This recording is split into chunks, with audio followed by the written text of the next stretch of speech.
جب یہ دنیا ختم ہو جائے گی، جب یہ عالم ختم ہو جائے گا، ایک ایک چیز ختم ہو جائے گی، کل من علیہا فان ویبقى وجہ ربک ذو الجلال والاکرام، ہر چیز کو، ہر شے کو ختم ہونا ہے، رب کریم کے علاوہ کوئی ذات باقی رہنے والی نہیں ہے۔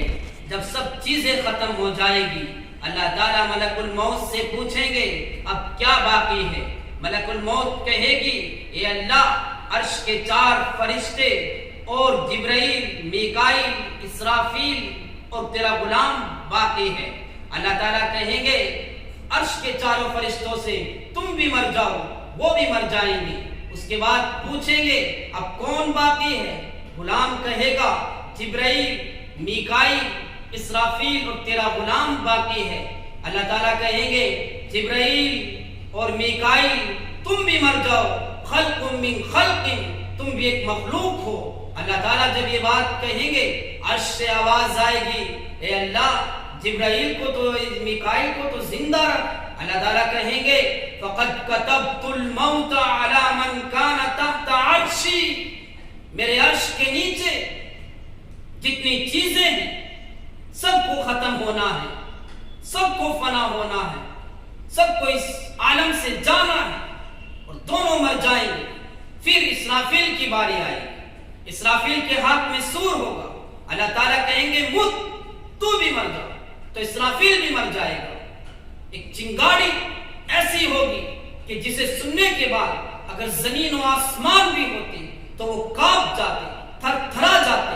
جو ان کے ہاتھ میں سور ہوگا وہ فانوس کی طرح عرش سے لٹک جائے گا۔ پھر اللہ تعالیٰ کہیں گے اب کون باقی؟ تو کہیں گے، ملک الموت کہے گا یا اللہ اب تیرا غلام باقی ہے۔ اللہ تعالیٰ کہیں گے اب تو بھی مر جا، ملک الموت بھی مر جائے۔ اب سب چیزیں ختم، سب ختم، ایک ایک چیز ختم۔ اس وقت اللہ تعالیٰ کہیں گے من کان لی شریکا فلیأتی، کوئی ہے میرا شریک تو وہ آئے۔ من کان لی شریکا فلیأتی، ہے کوئی میرا شریک تو وہ آئے۔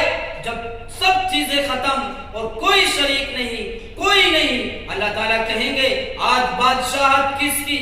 لمن الملک اليوم، پھر اللہ خود ہی کہیں گے للہ الواحد القہار، آج اللہ کی بادشاہت ہے۔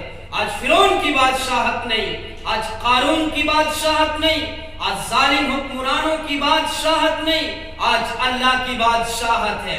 اللہ تبارک و تعالی سب سے پہلے فرشتوں کو بلائیں گے، وَجَاءَ رَبُّكَ وَالْمَلَكُ صَفًّا صَفًّا، تو فرشتے آئیں گے، صف بصف فرشتے آئیں گے، 7 آسمان کے فرشتے آ جائیں گے۔ اس کے بعد اللہ تبارک و تعالی وَيَحْمِلُ عَرْشَ رَبِّكَ فَوْقَهُمْ يَوْمَئِذٍ ثَمَانِيَةٌ، اللہ کے عرش کو 8 فرشتے لے کر آئیں گے۔ جب اللہ کا عرش آئے گا اس کی آواز سے سب بے ہوش ہو جائیں گے اور ایک عرصے کے بعد اٹھیں گے۔ اللہ کے رسول صلی اللہ علیہ وسلم سب سے پہلے اٹھیں گے اور اللہ کے رسول کہیں گے میں دیکھتا ہوں کہ موسیٰ علیہ السلام کھڑے ہیں، عرش کے پائے کو پکڑ رکھا ہے، مجھے نہیں معلوم یہ مجھ سے پہلے اٹھے یا ان کے بے ہوشی نہیں آئی، ان کو ایک بے ہوشی دنیا میں آ چکی تھی، ہو سکتا ہے کہ ان کو اللہ نے بے ہوشی نہیں دی ہو۔ اس کے بعد انبیاء اٹھیں گے اور آہستہ آہستہ سب لوگ اٹھ جائیں گے۔ پھر اللہ تبارک و تعالی سب سے پہلے ابراہیم علیہ السلام کو لباس پہنائیں گے، پھر نبی پاک صلی اللہ علیہ وسلم کو لباس پہنائیں گے، پھر اللہ تعالیٰ تمام انبیاء کو لباس پہنائیں گے۔ پھر جانتے ہو اللہ کس کو لباس پہنائیں گے؟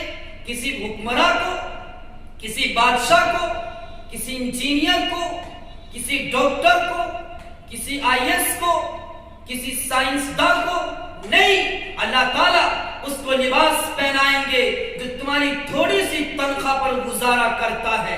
مؤذنین حضرات جو مسجدوں میں اذان دیتے ہیں، نبیوں کے بعد ان کا مقام ہوگا اور ان کے بعد اللہ تعالیٰ درجات کے اعتبار سے سب کو لباس پہنائیں گے۔